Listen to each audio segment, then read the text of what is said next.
What is this fundamental analysis? ये क्या होता है? तो सबसे इम्पोर्टेंट पार्ट है वो तो डेफिनेटली फाइनेंशियल एनालिसिस है। उसको एनालाइज करना होता है, उसको आपको स्टडी करना होता है कि कैसी कंपनी की परफॉर्मेंस है। लोग बहुत मिस्टेक्स करते हैं while doing this analysis. खराब ग्रोथ को देख के बहुत ज़्यादा एक्सेसिव डिसअपॉइंटमेंट या पैसिमिस्टिक भी हो जाता है। कोई भी चीज़ का डिनोमिनेशन नहीं डिसाइड करता वैल्यू क्या है। मार्केट इतना बड़ा है तो उसमें नो डाउट अच्छी चीज़ें हैं तो खराब चीज़ें भी आपको मिलेगी।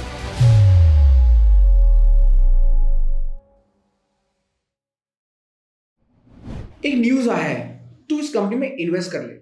क्या आपको भी ये सब न्यूज टिप्स फ्रेंड्स से मिलते हैं? एंड आई वाज श्योर कि हमको यही कंपनी में इन्वेस्ट करना है। Okay, guys, so this is called fundamental analysis, and today that's the topic we're going to be discussing how to do research before investing. And ये fundamental analysis क्या होता है? To decode this, we have our expert today, Mr. Narendra Solanki, who heads the fundamental research at Anand Rathi, and he's going to be answering all the questions related to fundamental analysis. हमको क्या research करना चाहिए and which research will help us कि हमको ये company पे invest करना चाहिए. So welcome to our podcast, Mr. Narendra. Thank you Neelaksh. Okay, so we'll start with the first question.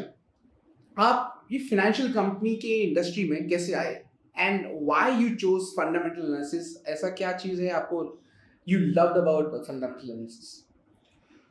देखो नीलक्ष, कैसे आए इसका तो जवाब मैं ऐसे दूंगा कि बचपन से ही हमारा जो स्कूलिंग था और जिस माहौल में हम लोग गए वो काफ़ी इंडस्ट्रियल माहौल था। मैन्युफैक्चरिंग फैक्ट्रीज के कंपाउंड में हम लोग गए। काफ़ी बड़ी बड़ी कंपनीज के साथ मेरे जो फादर थे उनका वर्किंग था। तो प्लांट्स वगैरह हम लोग के लिए देखना घूमना एक्सेस बहुत सिंपल था, बचपन से हम देखते आ रहे थे। तो जो ये सब सेटअप देखोगे तो आपको एक नो वाई वाला जो एक फीलिंग है वो आप में डेवलप हो जाता है नेचुरली। तो वो जो नो वाई था फीलिंग था वहीं से ही जागृत हुई। और डिफरेंट डिफरेंट बिजनेस में डिफरेंट डिफरेंट मैन्युफैक्चरिंग फर्म्स में मैंने देखा कि किस हिसाब से एक्चुअली में काम होता है। तो वहीं से कुछ कंपनीज को बिजनेस को ट्रैक करने का इंटरेस्ट जागा और धीरे धीरे फिर वही बड़े होते गए तो फिर वही इंटरेस्ट और जैसे जैसे इन्फॉर्मेशन मिलती गई तो डिफरेंट बिजनेस को ट्रैक करने के अंदर से और कि ओके अब ये बिजनेस इंटरेस्टिंग है इसको ट्रैक करना चाहिए। वहाँ से फिर मन में है क्वेश्चन जागा कि ठीक है तो अगर ये बिजनेस ऐसे काम करता है तो फिर फाइनेंशियली किस हिसाब से इनकी परफॉर्मेंस रहती है। तो वहाँ से फिर फाइनेंशियल्स को ट्रैक करने आया। तो क्योंकि अब स्कूलिंग डेज में तो फाइनेंशियल्स का इतना नॉलेज होता नहीं था तो फिर लगा कि नहीं इसको तो कोई सिखाता भी नहीं है, क्योंकि उस समय कोर्सेज में financial education was not at much priority until unless you choose that particular stream। तो फिर मुझे लगा कि नहीं ये financial is an important aspect, इसके बारे में आपको पता होना चाहिए। तो फिर वहाँ से डिसाइड हुआ कि okay I will go into learning financials. वहीं से ही जर्नी स्टार्ट हुई फाइनेंशियल लर्निंग की। फिर वहाँ से मैंने अपनी ग्रेजुएशन करी। फिर एमबीए करने के लिए मुंबई आया। मुंबई में आने के बाद एमबीए के बाद जो मेरा प्लेसमेंट है वो तलावा स्ट्रीट में ही फर्स्ट टाइम हुआ और वहीं से ही ये सिलसिला चालू हुआ रिसर्च। सो आई थिंक आपने काफ़ी ग्राउंड लेवल से ही फ्रॉम चाइल्डहुड में आपने देखा है कंपनी, काफ़ी ग्राउंड लेवल से ही आपने चेक किया है कि how this companies are working, उनके फाइनेंशियल्स और मे बी उनके वर्किंग स्टाइल पैटर्न क्या है। तो आई थिंक आपका रिसर्च बचपन से ही रहा है, अंडरस्टैंडिंग द कंपनी, अंडरस्टैंडिंग उनका फ्यूचर प्लान, उनका प्रोजेक्ट्स, वो सब चीज़, राइट? जी हाँ, बिल्कुल। जैसे कि आज के डेट में हम लोग कोई भी कंपनी ट्रैक करते हैं, अगर वो मैन्युफैक्चरिंग कंपनी है तो उसका हम लोग प्लांट विजिट करते हैं। तो वो जो प्लांट विजिट का जो पार्ट है वो मेरे बचपन से ही जुड़ा रहा है। और काफ़ी सारे डिफरेंट डिफरेंट मैन्युफैक्चरिंग प्लांट, चाहे आपके केमिकल प्लांट्स हो चाहे आपके पावर प्लांट्स हो, क्योंकि हमारा जो फैक्ट्री था उस जिसमें डैड काम करते थे वो एक मैन्युफैक्चरिंग प्लांट था। तो उसके साथ ही अटैच्ड पावर प्लांट का भी पूरा केपेक्स हमने बचपन में अपनी आंखों से जीरो से ग्राउंड अप बनते हुए देखा और चलते हुए देखा। तो वो जो एक्सपीरियंस है उसके बाद शुगर इंडस्ट्रीज में जाके देखना और तो वहाँ से ही काफ़ी एक आपको एक्सपीरियंस मिल जाता है कि किस हिसाब से थिंग्स वर्क, एक मैन्युफैक्चरिंग कैसे वर्क करती है, प्रोसेस इंडस्ट्री कैसे वर्क करती है। उसी तो वहाँ से ही जो आपको इंटरेस्ट है वही खींच के लाया और उसी को ही आज करियर में हमने और ये ज़्यादा उसको बढ़ावा दिया। और उसी का ही अब जो बेनिफिट है एक्सपीरियंस का उसका आज so if I am not wrong, आपने स्टार्टिंग से ही ये फंडामेंटल एनालिसिस और मे बी अंडरस्टैंडिंग कंपनीज, उनका स्टॉक परफॉर्मेंस कैसा है, तो आपका स्टार्टिंग करियर या यही से स्टार्ट किया? जी हाँ, बिल्कुल। एमबीए करने के बाद मेरा जो पहला जॉब था वो कैपिटल मार्केट में ही था, Okay. As a research analyst. शुरू में एसोसिएट के तौर पे मैंने अपना जॉब स्टार्ट किया। वहाँ पे I was working under a research analyst. फिर धीरे धीरे वहाँ से पहले एक पर्टिकुलर सेक्टर, मेटल सेक्टर से हमने ट्रैक करना स्टार्ट किया। मेटल सेक्टर में हमने टाटा स्टील कंपनीज को ट्रैक किया, वेस्टर्न गुजरात उसमें पाइप्स मेकिंग में थी, उसको हमने ट्रैकिंग करना स्टार्ट किया। तो मेटल्स में धीरे धीरे हमारी कवरेज बढ़ाई। उसके बाद मेटल से थोड़ा सा माइनिंग कंपनीज के ऊपर हमने ट्रैक किया। Okay. फिर धीरे धीरे माइनिंग कंपनीज ट्रैक करने के बाद हम थोड़ा सा कैपिटल गुड्स के अंदर शिफ्ट हुए। फिर इसी प्रकार से जर्नी धीरे धीरे आगे बढ़ती गई और एक के बाद एक डिफरेंट डिफरेंट सेक्टर्स कवर करने का मौका मिला। इसी बीच में एक दो जॉब भी चेंजेस हुई, तो उसके साथ भी डिफरेंट डिफरेंट सेक्टर्स करने का मौका हमें मिला। और उसी हिसाब से मल्टीपल सेक्टर्स ऐड होते गए और एक्सपीरियंस ऐड होता गया। आई थिंक आपका काफ़ी ज़्यादा एक्सपोजर है मल्टीपल इंडस्ट्रीज सेक्टर्स में काम करना, फ्रॉम चाइल्डहुड ग्राउंड लेवल से लेके may be working entire your career. आपने काफ़ी जगह सेक्टर्स को अच्छे से पहचाना है, योर वर्क्स और हैंड्स आई थिंक एक्सपर्टीज है। सो गाइस आई थिंक काफ़ी इन डेप्थ हमको एनालिसिस और मे बी लर्निंग मिलेगा कि how to understand this industries, और ये हम लोग क्या देख सकते हैं एक कंपनी का, एक फाइनेंशियल्स या फिर future project which will help us कि वो company is a right way to stock invest. So let's start with the main question, what is this fundamental analysis? ये क्या होता है?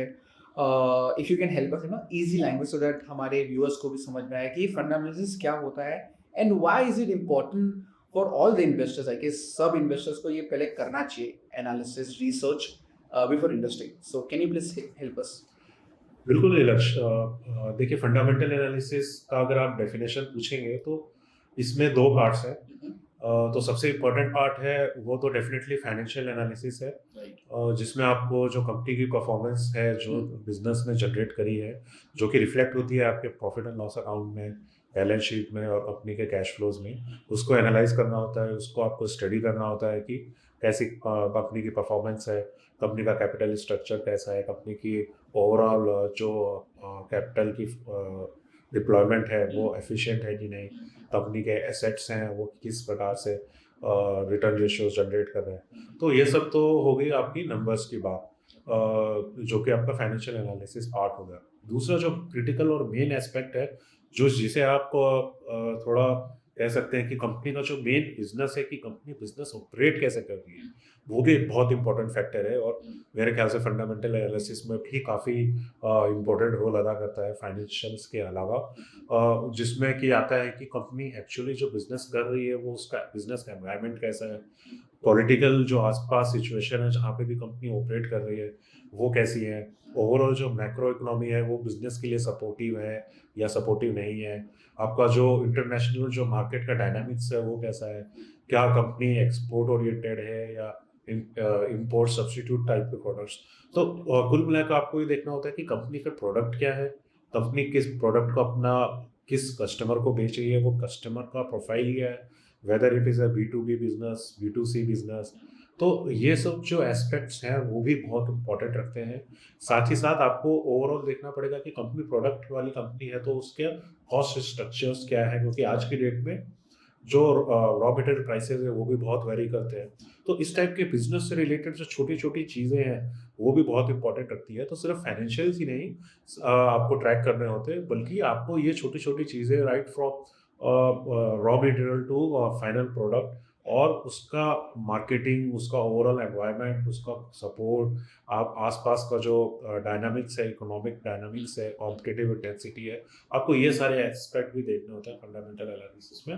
तभी आप जाके एक प्रेडिक्टेबल क्लैरिटी आप ला पाते हो किसी भी कंपनी के बिजनेस के लिए कि नेक्स्ट 2-3 ईयर्स में कंपनी क्या करने वाली है।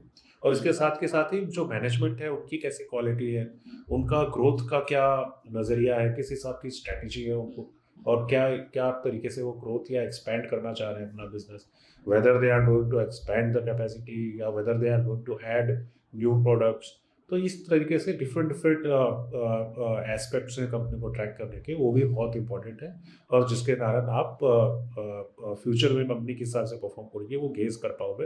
तो ये सब एस्पेक्ट्स को अगर आप एनालाइज करके करोगे तो this is basically a fundamental analysis. I think काफ़ी इन डेप्थ चीज़ है फॉर अ कस्टमर और anyone to analyse before investing, मतलब right from financials to understanding the product, उनका प्रोडक्ट क्या है, उनका कॉस्ट क्या है, उनका फ्यूचर प्लान क्या है। आई थिंक बहुत सारा चीज़ है। So I move to my next question is कि ऐसा क्या 3-4 parameters is the most important parameters you feel कि एक कस्टमर और any investor should know before investing? I think like the basic parameters, आपको ये चीज़ देखना ही चाहिए बिफोर इन्वेस्टिंग। देखिए, इसमें दो चीज़ें हैं। अगर आप इन्वेस्टिंग कर रहे हो तो definitely you are trying to buy something. अगर आप कोई भी चीज़ खरीदने जाओगे तो सबसे पहले तो आप ये देखोगे कि महंगी है या सस्ती है, राइट। ओके। अब महंगी और सस्ती का जो पैमाना है वो आपको दिखाता है रेशियोज। कुछ वैल्यूएशन रेशियोज हैं जिसे जो कि पॉपुलर रेशियोज, जैसा अगर मैं बोलूँ तो प्राइस टू अर्निंग मल्टीपल्स हो गई, लेकिन हर जगह प्राइस टू अर्निंग मल्टीपल्स नहीं काम आता। कुछ जगह पे डिफरेंट रेशियोज काम आते हैं, जैसे कि प्राइस टू बुक है, किसी जगह price to book big ratio है। फिर कुछ जगह पे और भी अगर देखें तो रेशियो प्राइस टू सेल्स काम आते हैं। अगर कोई कंपनी लॉस मेकिंग है तो आप उसमें प्राइस टू अर्निंग निकाल पाओगे, तो प्राइस टू सेल्स भी काम आ सकता है। वैसे इसी तरीके से डिफरेंट डिफरेंट सेक्टर्स और डिफरेंट डिफरेंट कंडीशंस में ये बेसिक जो रेशियोज है ये काम आते हैं, जो कि आपको बताते हैं कि कंपनी महंगी है या सस्ती है, या फिर किस लेवल पे चल रही है in comparison to its competitors. तो रफली एक ये पैरामीटर है, लेकिन this alone is not sufficient. आपको और भी चीज़ों का ध्यान रखना पड़ता है कि जो अगर कोई पर्टिकुलर रेशियोज अगर मान लो 30 है या 50 है, तो आपको रीज़न फाइंड आउट करना पड़ेगा कि वो 30 है तो क्यों है, 50 है तो क्यों है। आज के डेट में कोई भी दो कंपनी सेम रेशियो पे नहीं ट्रेड करती, और पॉसिबल भी नहीं है, बिकॉज सबके बिजनेसेस डिफरेंट है, सबका स्ट्रक्चर डिफरेंट है, सबके प्रोडक्ट्स डिफरेंट है, सबका यूएसपी डिफरेंट है। तो आपको वो एक की फैक्टर फाइंड आउट करना पड़ेगा कि अगर ये 30 रेशियो है तो ये क्यों है। The moment you find that out, then you will be able to compare कि अच्छा इस कंपनी के पास ये स्पेशल चीज़ है जो इस कंपनी में नहीं है, दैट इज़ वाई ये प्रीमियम प्लेयर नहीं है। तो उस तरीके से आप उसको फिर एनालाइज कर पाओगे। लेकिन रफली अगर आप बात करोगे तो जो वैल्यूएशन मल्टीपल्स है वो क्रिटिकल है। दूसरा आ गया कंपनी की जो बैलेंस शीट पोजीशन है, प्रॉफिटेबिलिटी है। सबसे पहली बात कि कंपनी प्रॉफिटेबल होना चाहिए, तो प्रॉफिटेबिलिटी अच्छी होनी चाहिए। फिर कंपनी का जो कैश फ्लोज है पॉजिटिव होना चाहिए, कैश फ्लोज। कंपनी की जो हिस्टोरिकल परफॉर्मेंस है वो अगर आप देखेंगे तो डिविडेंड पेइंग अगर कंपनी है तो बहुत ही अच्छा है। जिसका मतलब होता है कि आपको पीरियडिकली एनुअल बेसिस पे कुछ ना कुछ रिटर्न आपको एज ए डिविडेंड मिल रहा है, जो कि इन्वेस्टर के लिए इंपॉर्टेंट इसलिए भी रखता है क्योंकि dividend is a part of a cash flow. तो अगर आपने कहीं पे पैसा लगाया और आपको डिविडेंड मिल रहा है तो आपको एवरी ईयर कुछ ना कुछ छोटा मोटा कैश फ्लो आपके अकाउंट में आया जा रहा है, और आपकी इन्वेस्टमेंट यू की यू बनी हुई है। That's a positive side. हाँ, दैट्स अ पॉजिटिव साइड। हाँ, लेकिन हर कंपनी नहीं दे सकती बिकॉज ऑफ डिफरेंट रिक्वायरमेंट्स। उनके इंडिविजुअल जो बिजनेस की रिक्वायरमेंट्स है जो कि जस्टिफाइड भी होती है। तो not any company which is not paying dividend is a bad company. So इसमें देखना पड़ेगा। तो इस प्रकार से आप ये मोटी चीज़ देखें तो आप एनालाइज कर पाएंगे कि रफली ब्रॉडली की एक सिंपल वे में कि फंडामेंटल कंपनी कौन सी अच्छी है। लेकिन obviously there are risk, hidden risk. तो डेफिनेटली अगर आप अपना बड़ा पोर्टफोलियो डिप्लॉय कर रहे हैं तो अपना एडवाइज़र या फाइनेंशियल एडवाइज़र की सलाह बिल्कुल ज़रूर है, क्योंकि धीरे धीरे things are becoming difficult this market. So वो एक बहुत ही इम्पोर्टेंट। हर कंपनी का एक अलग अलग स्ट्रैटेजी होता है। I think there are some companies who gives really good dividend and there are some companies जो री इन्वेस्ट करती है जो प्रॉफिट्स है to have a more good growth. There are a lot of people who are looking for company gives good dividend. Is that a good strategy? या फिर मतलब how do we identify कि कौन सी company select करनी चाहिए? जी, रिलक्स इसमें भी दो चीज़ें हैं। या एक तो है कि कंपनी का बिजनेस किस टाइप का है, उसकी रिक्वायरमेंट किस टाइप से है, उस पर डिपेंड करता है कि कंपनी डिविडेंड देगी या नहीं देगी। दूसरा उसमें एस्पेक्ट है कि एज ए इन्वेस्टर आप किस पड़ाव पे खड़े हैं। If you are young investor तो आपके सामने जो इन्वेस्टिंग की जो जर्नी है it is very long. 20 years 30 years अगर आपकी एज है और रिटायरमेंट एज अगर मैं 60 ईयर्स पकड़ लूँ तो आपकी जो इन्वेस्टिंग जर्नी है वो कम से कम 35 ईयर्स है। और वहीं अगर आप अगर मिडिल एज इन्वेस्टर है who is somewhere between 45 to 50, तो आपके पास 15 से 20 साल की एक इन्वेस्टिंग जर्नी है। तो वो भी एक फैक्टर है जो डिसाइड करता है कि आपकी क्या अप्रोच होनी चाहिए। बिकॉज जो रिस्क टेकिंग एबिलिटी है जो एक यंग गाय की हो सकती है वो हायर होती है, बिकॉज उसका जो कंपाउंडिंग का जो ये है विच इज जो एक्चुअल जो रिटर्न बनता है वो कंपाउंडिंग से बनता है। तो कंपाउंडिंग आपका जो होता है वो आप ये मान के चलो कि 10 ईयर बाद ही कंपाउंडिंग का एक्चुअल इम्पैक्ट आपको दिखता है। तो उस हिसाब से आपका जो रिस्क का व्यू है वो चेंज होता है। तो बेसिकली अगर कंपनी का पॉइंट ऑफ व्यू से बात करें तो कुछ बिजनेसेस ऐसे होते हैं जहाँ पे एक ग्रोथ पीक हो चुकी है, अब वहाँ पे बिजनेस ग्रो करने के लिए आपको एडिशनल कैपिटल रिक्वायरमेंट की जरूरत नहीं होती और मोटा मोटी आपको सिर्फ एक मेंटेनेंस कैपेक्स करना होता है। तो उस केसेस में कंपनी का जो कैश फ्लोज होते हैं वो पॉजिटिव कैश फ्लोज है, तो इट इज बेटर टू अपने इन्वेस्टर्स को वापस कैश फ्लो दे दिया जाए, because investor is a right person who can decide how to deploy. अगर कंपनी उसको other than main business invest करेगी तो that would increase the risk of the investor, because आपका बिजनेस ऑलरेडी मैच्योरिटी पे है। और अगर आप उस अपने कैश फ्लोज को दूसरी जगह डाल रहे हैं तो you have to have a very good proposition. You have to convince the investors, because there are a lot of investors, so it is very difficult to convince. So companies choose कि why not just give away the dividend and let the investors decide for themselves where they want to deploy the money.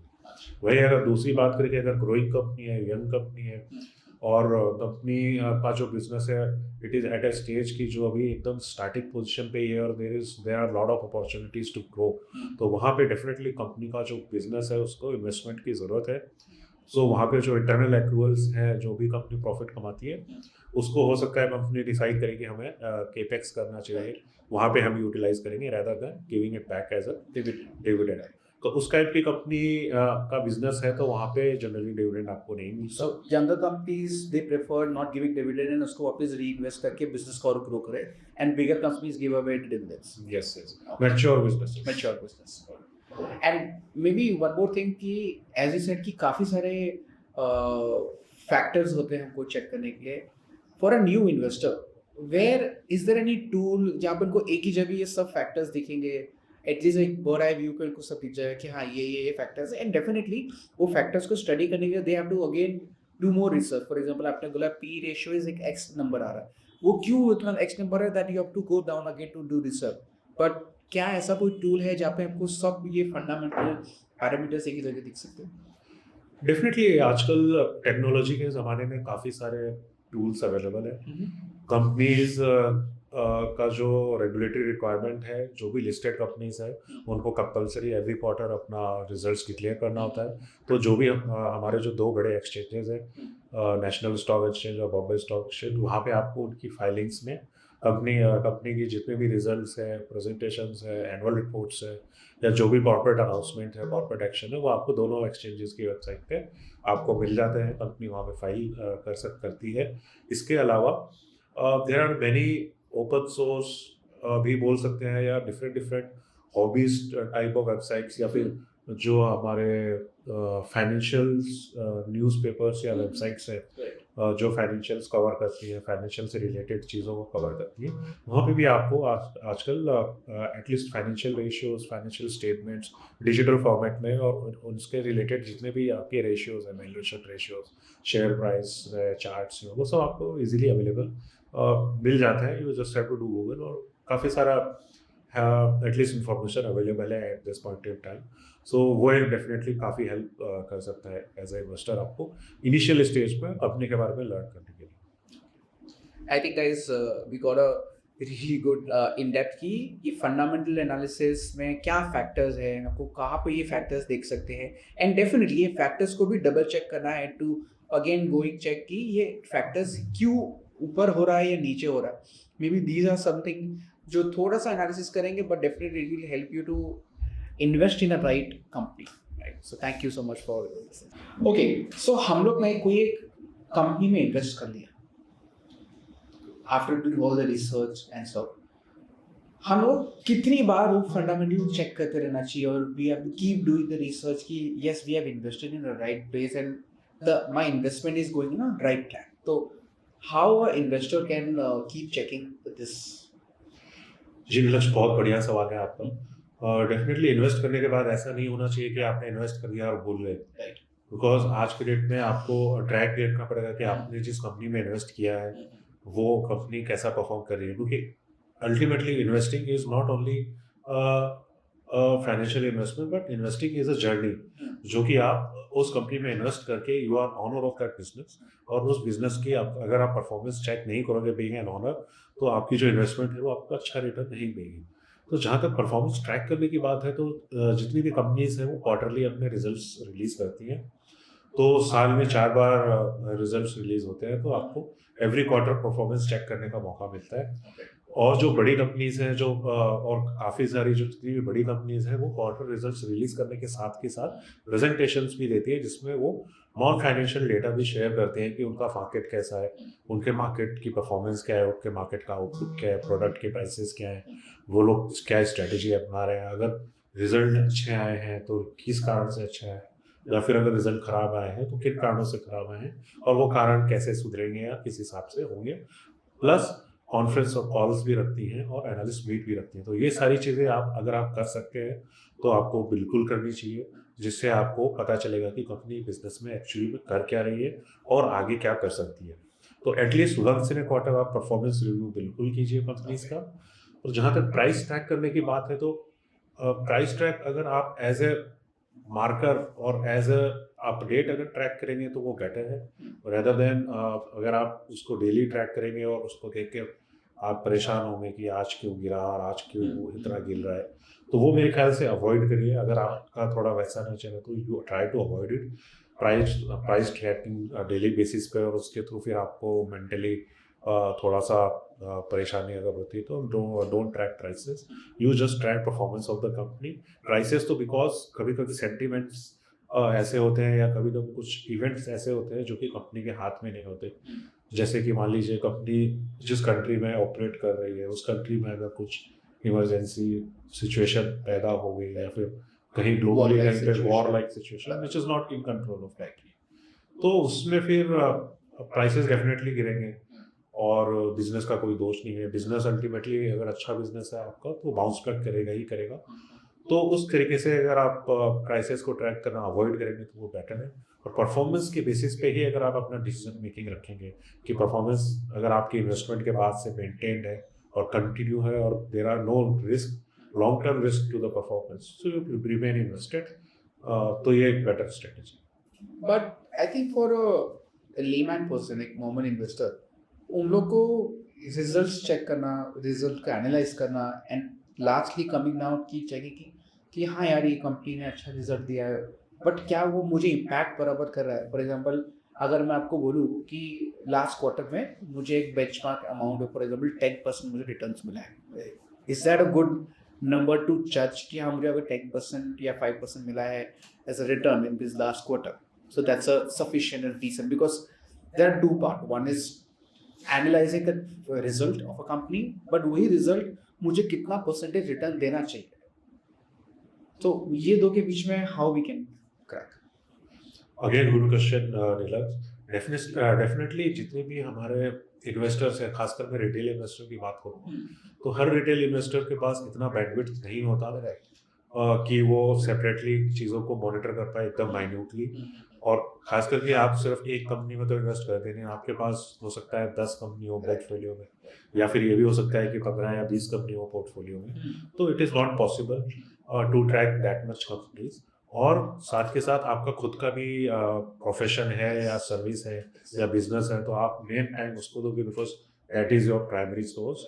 Third reason है कि you may not have that capability to track each and every knowledge. तो सबसे main चीज़ तो है कि आप अपने investment adviser है, कोई भी इन्वेस्टमेंट एडवाइज़र चूज़ करिए जो कि आपको लगता है अच्छा है, परफॉर्मेंस उसकी अच्छी है, ट्रैक रिकॉर्ड उसका अच्छा है, और उसकी सलाह के ऊपर आप अपने निवेश के डिसीजन लीजिए। और बीच बीच में अगर आपको जैसे टाइम मिलता है उस हिसाब से अगर आप ट्रैक करेंगे तो वो बेहतर है। रही बात आपके दूसरे क्वेश्चन की कि रिजल्ट को प्राइस परफॉर्मेंस से कैसे रिलेट करें, तो मेरा मानना है कि शॉर्ट टर्म में क्वार्टर ऑन क्वार्टर ज़रूरी नहीं है कि कंपनी जितना परसेंटेज ग्रो करिए प्राइस भी उसी परसेंटेज में ग्रोथ करे। जैसे मैंने आपको बताया कि हर कंपनी या हर बिजनेस का जो वैल्यू है वो एक रेशियोज पे डिपेंड करता है, प्राइस टू अर्न, जैसे पी रेशियो है, yes price to earnings ratio.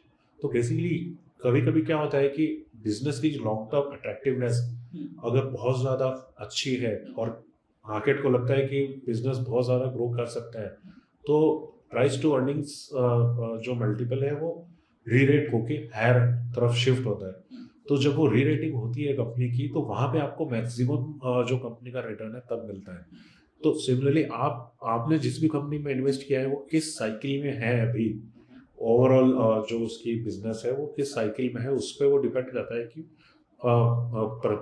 जो उसका मल्टीपल है वो री रेट होगा या डी रेट होगा, प्लस जो उसकी ग्रोथ है वो बढ़ती हुई ग्रोथ है या घटती हुई ग्रोथ है। तो प्राइस का इम्पैक्ट के काफ़ी सारे वेरिएबल्स हैं, तो इस हिसाब से आप लाइक टू लाइक नहीं कंपेयर कर सकते।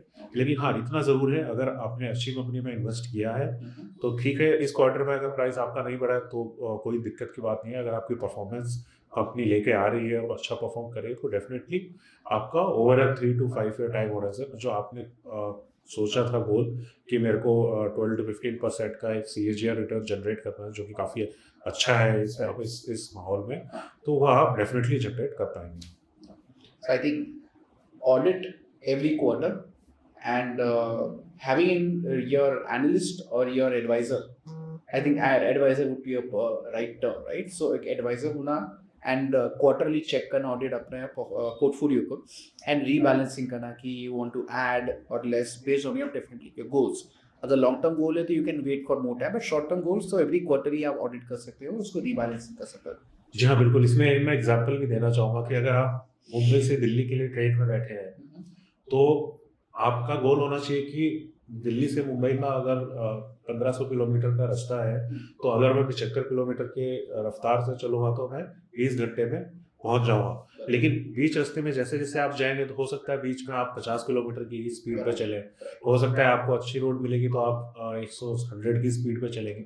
तो इस हिसाब के जो आपकी जर्नी में वेरिएबल्स आते रहेंगे। तो सिमिलरली आपकी इन्वेस्टिंग की भी जर्नी होती है कि जो इन्वेस्टिंग का आपका गोल है वो आपको अचीव करने के एवरेज आपको क्या रखनी है वो आपको पता होना चाहिए, वो आपको जाना क्या है वो आपको पता होना चाहिए। तो बीच बीच में ये जो अप्स एंड डाउन से स्पीड कभी तेज होगी कभी धीरे होगी, ये आपके चलता रहेगा, लेकिन आपको अपनी गोल के ऊपर से नजर रखनी है। I think guys this is the example, I think बहुत easy way में आपने समझाया कि आपका जो गोल है that's the end goal, आप short term में मत देखिए and that definitely ऊपर और नीचे रहेगा, but technically point of view audit करना and your advisor से check करना who can guide you कि whether the investments for a long term is good enough to reach your goals or not. So I think that's a good insight for us to know. So Narendra ji, I think आपने समझा तो दिया कि कौन से factors हमको ध्यान देने चाहिए एंड हाउ टू एनालाइज और keep tracking a portfolio, but there are lot of times लोग बहुत मिस्टेक्स करते हैं while doing this analysis. So is there any way out, या फिर आप कहाँ मैक्सिमम लोग मिस्टेक्स करते हैं while doing this fundamental analysis and how we can get secured and avoid such mistakes? बिल्कुल नीलश, बहुत अच्छा क्वेश्चन है और आपका। जो फंडामेंटल एनालिसिस में चीज़ों को, बेसिक चीज़ों को हमें अगर ध्यान देना है या फिर हमें बचना है कि क्या गलतियां नहीं करें, तो सबसे मेन जो गलती लोगों से होती है वो होती है दो चीज़ों में। एक होती है बिजनेस को आंकने में और ग्रोथ को आंकने में। बहुत बार निवेशक है वो ग्रोथ को लेके ओवर एक्साइटेड हो जाते हैं, या फिर कभी कभी बिजनेस खराब पैच में चल रहा होता है तो खराब ग्रोथ को देख के बहुत ज़्यादा एक्सेसिवली डिसअपॉइंटमेंट या पैसिमिस्टिक भी हो जाते हैं। तो ये जो ह्यूमन का जो नेचर है वो एक्सट्रीम्स में जाने का, either on a positive side और ऑन अ नेगेटिव साइड।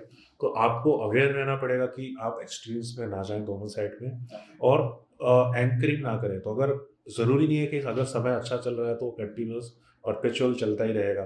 तो बहुत सारे लोग क्या करते हैं, अगर कंपनी ने 10% 15% की ग्रोथ दिखाई तो एज्यूम कर लेते हैं कि नहीं अब ये 15% की ग्रोथ 5 साल कंटिन्यू चलेगी। वो एक थोड़ा सा रिस्की है। दूसरी बड़ी गलती ये होती है कि बहुत बार लोग देखते हैं कि बाकी लोग इस हिसाब से बातें करते हैं कि इंडिया की 150 करोड़ की पॉपुलेशन है और 150 करोड़ में अगर ओवरऑल हाउस होल्ड देखें तो अगर मैं 5% पर हाउस होल्ड मान लूँ तो 30 करोड़ हाउस होल्ड हो गए।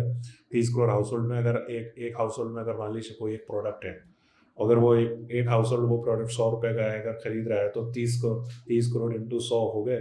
तो इस तरह के अगर जो अजम्पशंस है they are very very basic assumptions और इस तरीके से नहीं होता है मार्केट के अंदर। सो इस तरीके की कैलकुलेशन से बचे, जिसको रिडक्शनिस्ट बोलते हैं कैलकुलेशन, तो ये इससे भी बचना चाहिए क्योंकि रियलिटी में things does not move like that.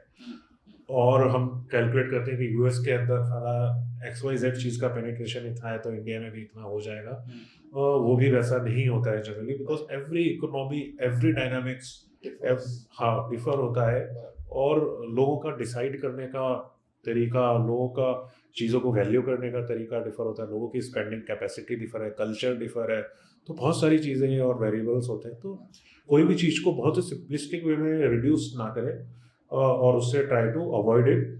और जो लास्ट सबसे बड़ी गलती होती है कि अगर आप डिसाइड कर लें किसी बिजनेस में इन्वेस्ट करने का, तो जैसे मैंने बोला कोई भी रेशियोज है, वैल्यूएशन रेशियोज है, जैसे प्राइस टू अर्निंग मल्टीपल्स है, तो on the face of it हमें लगता है कि कोई चीज़ अगर 30 का मल्टीपल है तो वो महंगी है और कोई चीज़ अगर 10 का मल्टीपल है तो वो सस्ती। तो लोग क्या गलती करते हैं जो कि सबसे बड़ी गलती है कि लोग अपनी अगर आपने सेलेक्ट करी तो एक अगर 30 के मल्टीपल पे है और एक अगर 10 के मल्टीपल पे है तो लोग सोचते हैं कि 10 वाली सस्ती है तो वो 10 की 30 हो जाएगी और मेरे को पैसा कमाने को मिलता है। ये सबसे बड़ी गलती है, ऐसा बिल्कुल नहीं होता। हो सकता है जबकि बल्कि इसका उल्टा होने का चांसेस बहुत हाई है बिकॉज 30 के पी वाली प्राइस टू अर्निंग मल्टीपल वाली कंपनी आपको अच्छा रिटर्न दे सकती है इन कंपैरिजन टू 10। और उसका रीज़न ये है कि मैंने पहले भी आपको बोला था कि आपको फाइंड आउट करना है कि वो 30 है तो क्यों है। बिकॉज सी मार्केट क्या है, मार्केट नोज एवरीथिंग और market is a discounting machine. तो मार्केट अगर किसी को प्रीमियम दे रहा है तो मार्केट नोज कि वो प्रीमियम के लायक है, और मार्केट अगर किसी को प्रीमियम नहीं दे रहा है तो मार्केट नोज की उसको प्रीमियम नहीं देना है बिकॉज मार्केट के पास सब इन्फॉर्मेशन है। तो वो 10 पे है तो मतलब मार्केट को पता है कि वो 10 पे ही होनी चाहिए, और वो 30 पे है तो मार्केट को पता है। तो इसमें आप ये मत सोचो कि वो 10 की है तो सस्ती है तो मैं ले लूँ, तो ये एक बहुत बड़ी मिस्टेक है। तो इस टाइप की मिस्टेक से आप बचेंगे तो बेहतर रहेगा। इसमें लोग काफ़ी ये भी बोलते हैं कि ये कंपनी का प्राइस ओवर वैल्यूड है। इज इट ट्रू कि ये ओवर वैल्यूड है या फिर कंपनी का पोजीशनिंग ऐसा है और user should avoid any stocks which is over valued और इवन अंडर वैल्यूड? कभी कभी वो लोग ये भी बोलते हैं कि अंडर वैल्यूड है, इट्स गुड, हमको बहुत सस्ते में मिल रहा है, it's now when the price shoots ते वो अपनी वैल्यू एक्चुअल वैल्यूएशन पाएंगे तो we get a good profit. So is that a right strategy और थिंकिंग? देखिए, under valued and over valued जो कंसेप्ट है that is used in comparison. तो अगर आप कोई भी चीज़ कंपेयर कर रहे हैं तभी आप कह सकते हैं कि ये अंडर वैल्यूड है या ओवर वैल्यूड है।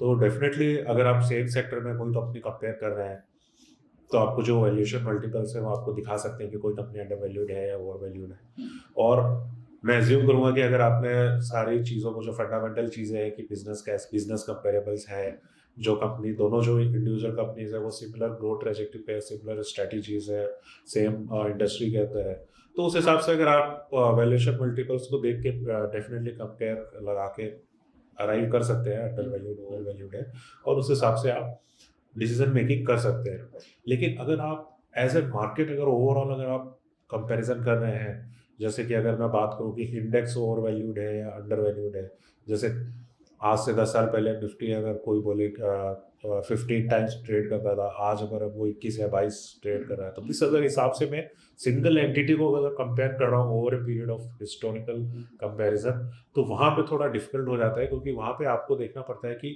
बाकी सारे वेरिएबल्स क्या है, मार्केट का स्ट्रक्चर कैसा है, इकोनॉमी का स्ट्रक्चर कैसा है, और बाकी जो सारे फैक्टर्स है कि ओवरऑल इकोनॉमिक सिचुएशन क्या थी।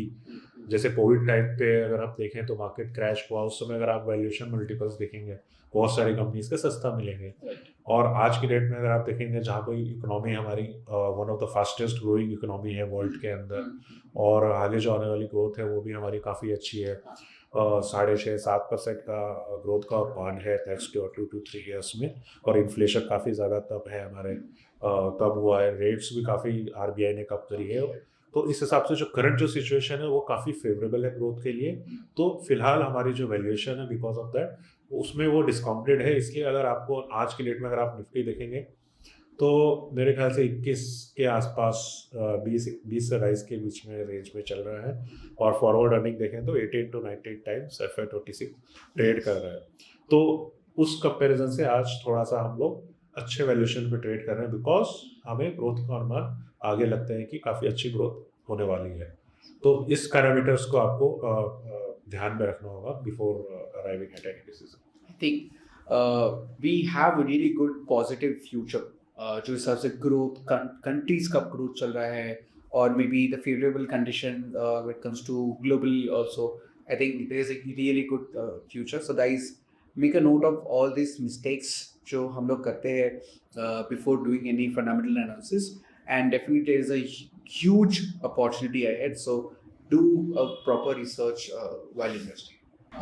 क्या आप 3 या 4 रेड फ्लैग्स बता सकते हैं व्हाइल डू दिस फंडामेंटल, की ये रेड फ्लैग्स है अगर आपको ये नंबर्स दिखे, या फिर ये कंपनी का परफॉर्मेंस है, या फिर इनका कुछ स्पेसिफिकेशन है which will say no no don't invest in such companies? जी बिल्कुल नीलेश, और ये बहुत ही इंपॉर्टेंट क्वेश्चन आपने पूछा है, जो कि आपके इन्वेस्टिंग में आप किस हिसाब का रिटर्न बनाने में उसमें इंपॉर्टेंस रखता है। जहाँ तक रेड फ्लैग्स की बात है तो बहुत सारे रेड फ्लैग्स हैं, और अगर बेसिक रेड फ्लैग्स की बात करें फाइनेंशियल्स की, तो फाइनेंशियल स्टेटमेंट्स में आप देख लीजिए कि सबसे इम्पोर्टेंट है कंपनी अगर बिजनेस कर रही है तो किस लिए कर रही है। कंपनी बिजनेस कर रही है पैसा कमाने के लिए, और पैसा कमाने के लिए आपका कैश फ्लोज इम्पोर्टेंट होना चाहिए। तो अगर आपका कैश फ्लोज पॉजिटिव है या नहीं है, सबसे पहले आपको वो देखना है कि कैश फ्लोज कंपनी के कैसे पॉजिटिव हैं नहीं है। ऑपरेटिंग कैश फ्लो की बात कर रहा हूँ, और जो कैश कन्वर्जन साइकिल है कंपनी की क्या है, क्योंकि ultimately cash is the king. क्योंकि अगर आपका कैश कन्वर्जन नहीं होगा तो फिर आपको डेट रेज करनी पड़ेगी, और फिर आपको इंटरेस्ट हाई पे करना पड़ेगा, जिससे आपका बैलेंस शीट भी खराब होगा और आपकी प्रॉफिटेबिलिटी भी कम होगी। तो कैश कन्वर्जन साइकिल और कैश फ्लोज पॉजिटिव होना बहुत ज़रूरी है। दूसरा है कि कॉर्पोरेट गवर्नेंस रिकॉर्ड कैसा है कंपनी का, क्योंकि ये बहुत ही इंपॉर्टेंट होता है। क्योंकि एज एन इन्वेस्टर आप एक बहुत छोटा सा हिस्सा होल्ड करते हो कंपनी का, जो मेजोरिटी स्टेक होता है वो कंपनीज के प्रोमोटर्स और उनसे रिलेटेड मैनेजमेंट के पास होता है। तो they have a deciding factor in deciding कि कंपनी की जो मेजर ग्रोथ ट्रेजेक्ट्री होगी वो क्या होगी, being a major majority share holder. इसलिए उनका conduct towards the minority share holder कैसा है वो आपको कंपनी के कॉर्पोरेट गवर्नेंस ट्रैक रिकॉर्ड में दिखेगा। इसका अगर मैं एग्जांपल दूं तो आप देख सकते हैं कि क्या कंपनी कुछ ऐसी चीज़ों में एक्सपेंडिचर कर रही है जो कि कंपनी के बिजनेस से अनरिलेटेड है। जैसे कि क्या कंपनी कोई प्रीमियम प्रॉपर्टी में इन्वेस्ट कर रही है जो कि कंपनी का बिजनेस नहीं है। क्या कंपनी कुछ प्रीमियम आर्ट एंड क्राफ्ट्स या फिर कुछ गुड्स, प्लेन्स, कार्स, कुछ भी हो सकता है, ऐसी चीज़ों में अपना पैसा लगा रही है जो कि बिजनेस के काम में नहीं आने वाला, जो कि किसी प्रोमोटर एंटिटी के काम में आ सकता है। तो ये सब चीज़ें रेड फ्लैग होती है, बिकॉज कंपनी का पैसा दूसरी जगह वेस्ट हो रहा है जो कि बिजनेस के अंदर लग सकता था। दूसरा आइटम वो क्या कि क्या कंपनी कुछ ऐसा एक्विजिशन कर रही है जो कि अनरिलेटेड है।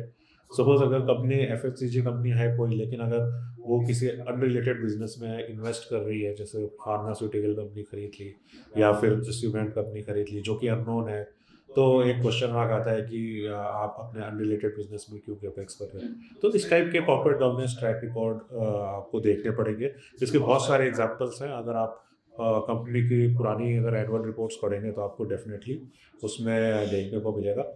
और एक सबसे बड़ा कॉमन मैं ये बोलूँगा कि लेमन को ट्रैक करना चाहिए, लेमन अगर इन्वेस्टर्स है, कि आप ये देखें कि कोई भी कंपनी अगर आपने सेलेक्ट करी है तो उसकी जो बिजनेस है उसका कंडक्ट कैसा है। जैसे कि अभी डिफेंस एक थीम चल रही है, तो अगर आप देखेंगे कि कुछ कंपनीज है जो जनरली डिफेंस के अंदर काम कर रही है, और कुछ कंपनी ऐसी होती है कि कोई भी थीम चलती है वो इलेक्ट्रॉनिक मैन्युफैक्चरिंग की जैसे थीम होगी तो अपने नाम में ही नाम चेंज करके इलेक्ट्रॉनिक मैन्युफैक्चरिंग या डिफेंस नाम रख लेती है। तो ये बहुत चलता है, और स्पेशली जो स्मॉल कैप्स हैं या जो माइक्रो कैप्स है, इनमें ये सब चीज़ें बहुत होती है कि जो भी थीम चल रही है वो थीम का आपने नाम रखिए, तो जनरली लोग बिजनेस तो कम देखते हैं, नाम देखते हैं कि अच्छा ठीक है डिफेंस चल रही है तो डिफेंस किस किस का नाम है, तो डिफेंस करके और फिर वो इन्वेस्ट कर लेते हैं। तो ये एक सबसे कॉमन चीज़ है। तो एटलीस्ट आप थोड़ा बिजनेस डेंजरस चीज़ है ये काफ़ी यस फॉर एनी इन्वेस्टर्स जो ऐसे छोटे कंपनी उन लोग रीनेम कर देते हैं, it can go everything upon a toss. Yes definitely. तो इसीलिए अब ये जो रेड फ्लैग्स है ये ट्रैक करना आपके लिए बहुत आई थिंक काफ़ी इंपॉर्टेंट रेड फ्लैग्स आपने बताया विच रियली मेक सेंस कि we need to make sure कि ये सब चीज़ के ट्रैक में हम लोग नहीं आना चाहिए। This will help us to save our investments. Okay, so एक और एक चीज, मार्केट में ना काफी न्यूज आते हैं एंड उससे वॉलेटाइल बहुत हो जाता है मार्केट। मे बी कुछ ग्लोबल न्यूज आ गया है, ट्रम्प ने कुछ अनाउंसमेंट कर दिया, और मे बी एनी कंपनी के कुछ रिजल्ट आ गए, उससे उनके शेयर प्राइस भी ऊपर आते हैं नीचे जाते हैं, काफी वॉलेटाइल हो जाता है। So during this time how investor should react and how can they take a decision during investing? जी बिल्कुल। जो न्यूज़ का जो सेंटिमेंटल इम्पैक्ट होता है स्टॉक प्राइसेस के ऊपर वो बहुत ही ज़्यादा इम्पोर्टेंट होता है, लेकिन उसका इम्पैक्ट अगर आप लॉन्ग टर्म इन्वेस्टर हैं तो आप अपने बेनिफिट के लिए भी यूज़ कर सकते हैं। सबसे पहले तो आपको देखना पड़ेगा कि जो न्यूज़ आई है वो स्टॉक स्पेसिफिक न्यूज़ है, एक जनरल मार्केट सेंटिमेंट को इम्पैक्ट करने वाली न्यूज़ है। अगर मार्केट सेंटिमेंट को इम्पैक्ट करने वाली न्यूज़ है तो as a long term investor ये आपके लिए बहुत ही अच्छा मौका बन सकता है अपने जो पसंदीदा स्टॉक्स है उसमें अपनी पोजीशन को और बढ़ाने का। क्योंकि बहुत बार क्या होता है मार्केट इस प्रकार के नीजअप reaction because of short term negative news market देता है, जो कि लॉन्ग टर्म इन्वेस्टर्स के लिए एंट्री पॉइंट बनता है। तो as a long term investors आपको हमेशा कुछ कैश अपने पास एज ए स्ट्रेटेजिक कैश आपको रखना पड़ेगा इस टाइप की अगर न्यूज़ आती है, तो आप वहाँ पे डिप्लॉय कर सकें। वहीं पे अगर आपका स्टॉक के स्पेसिफिक न्यूज़ है तो वो आपको फिर इवैल्यूएट करना पड़ेगा कि वो न्यूज़ शॉर्ट टर्म रिस्क है या लॉन्ग टर्म रिस्क है या ग्रोथ के ऊपर इम्पैक्ट करेगा, और अकॉर्डिंगली आपको उसके ऊपर अपनी इंडिविजुअल कॉल लेनी पड़ेगी कि आपको किस हिसाब से रिएक्ट करना है। पर मोस्टली जहाँ तक मैंने देखा है इस टाइप के जो नेगेटिव न्यूज़ होते हैं वो मोस्टली नीजर रिएक्शन होता है मार्केट्स का because of lot of macro factors, और जनरली वहाँ पे अगर आप देखेंगे तो इन्वेस्टमेंट करने की अपॉर्चुनिटी निकल के आती है मोस्ट ऑफ द टाइम्स, जो कि लॉन्ग टर्म इन्वेस्टर के लिए काफ़ी पॉजिटिव होती है। Nice. I think then long term investors के लिए काफ़ी हेल्पफुल होता है, बट डेफिनेटली हमको देखना पड़ेगा कि ये जेनरिक मार्केट है कि इंडस्ट्री स्पेसिफिक है। अगर जेनरिक मार्केट है तो हमको ज़्यादा प्रॉब्लमैटिक नहीं होना चाहिए। So moving on to next question, one word जो मैंने काफ़ी बार सुना है, मल्टी बैगर स्टॉक। ये मल्टी बैगर स्टॉक क्या है and is this really a good concept? अगर है, how can we identify, how can we invest in this multi bagger stocks? जी डेफिनेटली मार्केट में काफ़ी फेमस टर्म है ये मल्टी बैगर स्टॉक, और इसी के साथ लोग नंबर भी जोड़ देते हैं 5 बैगर 10 बैगर 20 बैगर, तो जिसका सिंपल मीनिंग होता है कि मल्टी बैगर वो हो गए कि आपको मल्टीपल टाइम्स रिटर्न मिले आपकी इन्वेस्टमेंट पे। तो अगर 5 बैगर तो 5 टाइम, 10 बैगर तो 10 टाइम्स। तो एज अ स्टॉक मार्केट में क्या मल्टी बैगर जनरेट हुए हैं? डेफिनेटली हुए हैं। बहुत सारे स्टॉक्स हैं जो 5 टाइम्स भी हुए हैं रिटर्न दिया है, 10 टाइम्स भी रिटर्न दिया है। लेकिन क्या हर स्टॉक मल्टी बैगर हो सकता है? नहीं, हर स्टॉक मल्टी बैगर नहीं हो सकता, और हर स्टॉक कितना भी बैगर बने लेकिन उसकी एक लिमिट होती है, और जो उसकी लिमिट होती है उसमें ये होता है कि कोई भी investment is a journey, right? तो कोई भी बिजनेस होता है वो बिजनेस जो ग्रोथ है उसकी दो तरीके से आ सकती है, या तो आप उसमें फ्रेश पैसा लगा के ग्रोथ करें, या फिर वो बिजनेस ही खुद इतना पैसा जनरेट करे कि अपने उस पैसे से वो री इन्वेस्ट करके ग्रोथ कर पाए। तो मोस्टली जो हमने ग्रोथ देखी है वो जो सेल्फ सफिशिएंट बिजनेस होते हैं जो फ्री कैश फ्लो जनरेट करते हैं और फिर वो री इन्वेस्ट करते हैं, और थोड़ा सा वो लोग डेट का पोर्शन लेके करते हैं। तो जो मल्टी बैगर जो एस्पेक्ट होता है वो इनिशियल स्टेजेस में आपको नहीं बता सकते कि ये आप पे 10 बैग होगा। आपको आपकी जर्नी को मॉनिटर करना है कि आपकी जर्नी वो है कि नहीं। जैसे मैंने आपको एग्जांपल दिया कि आप मुंबई टू दिल्ली जा रहे हो, तो आपको ये इंश्योर करना है कि आपकी ट्रेन उस डायरेक्शन में चल रही है, it is not to stop. वो तो फिर आपकी जर्नी पूरी होगी। तो at the start of the thing वो क्लियर नहीं होगा। आप कोई भी स्टॉक ऐसा नहीं बता सकते आप कि ये आज के लिए से 10 बैग होगा, बिकॉज ग्रोथ एक जर्नी है।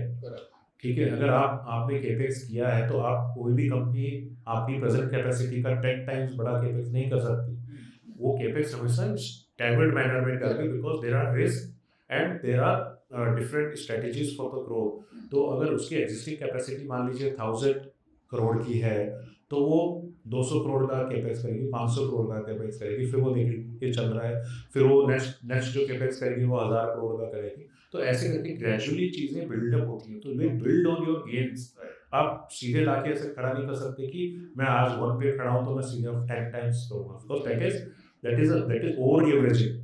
सो that is not a 10 balance strategy.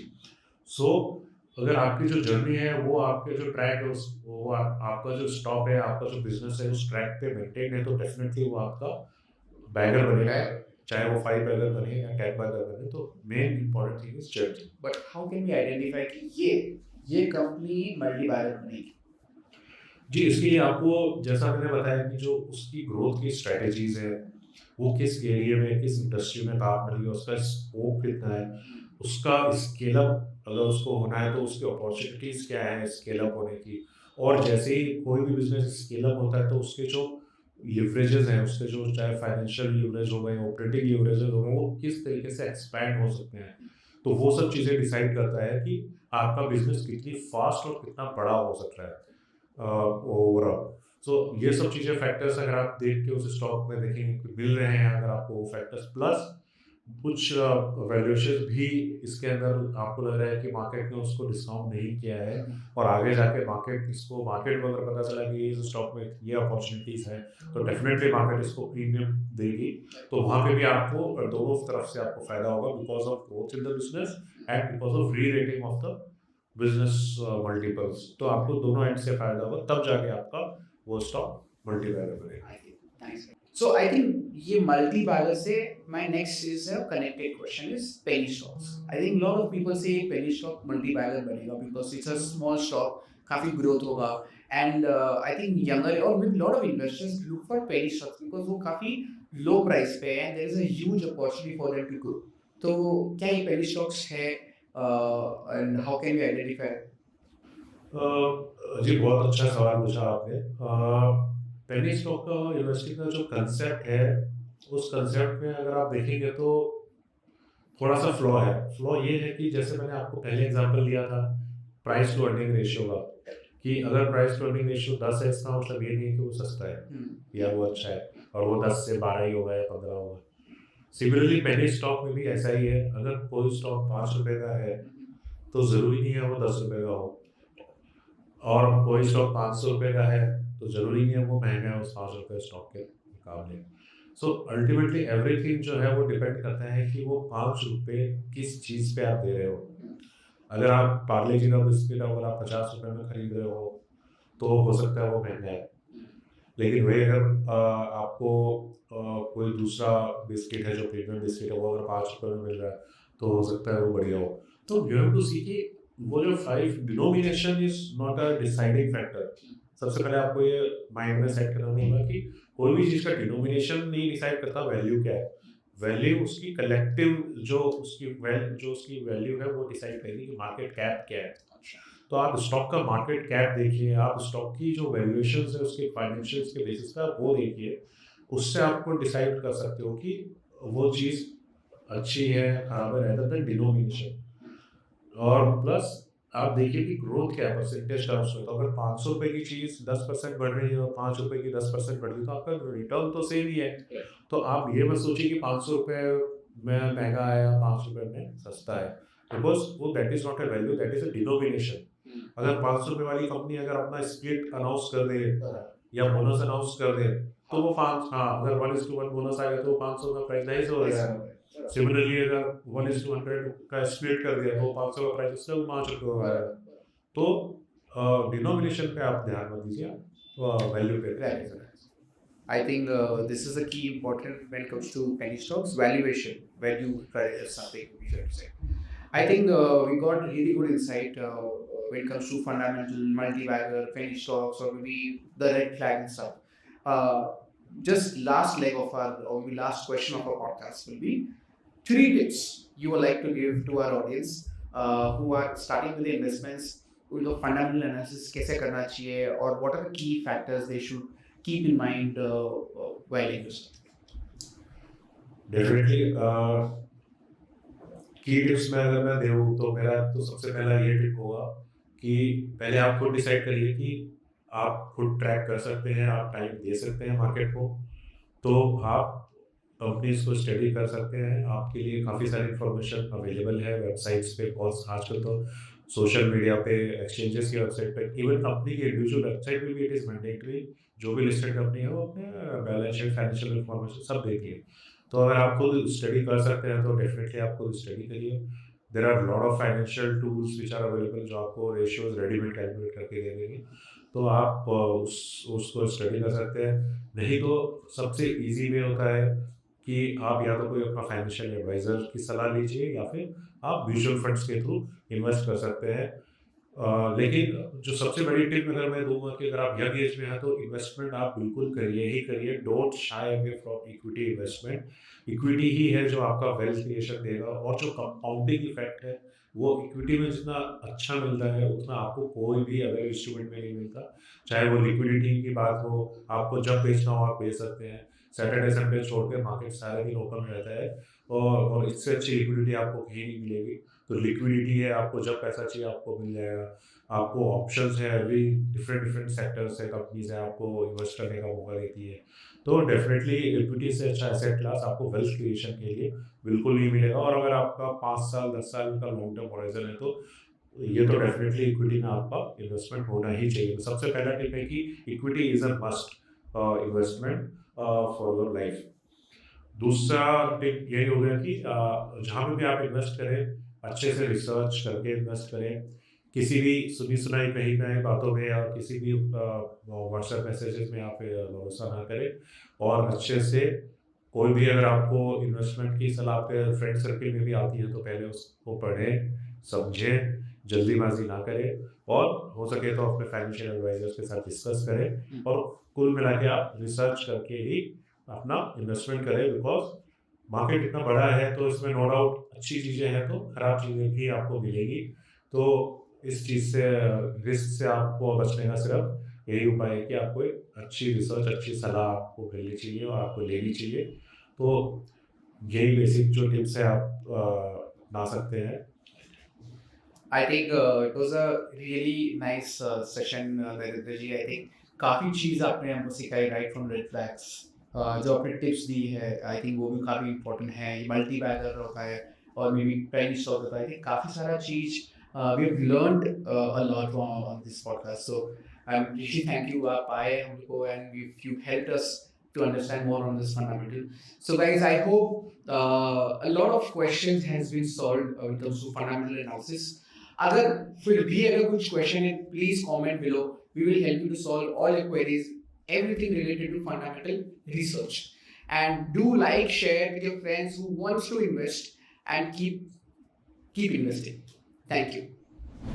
Investment in securities market are subject to market risks. Read all the related documents carefully before investing.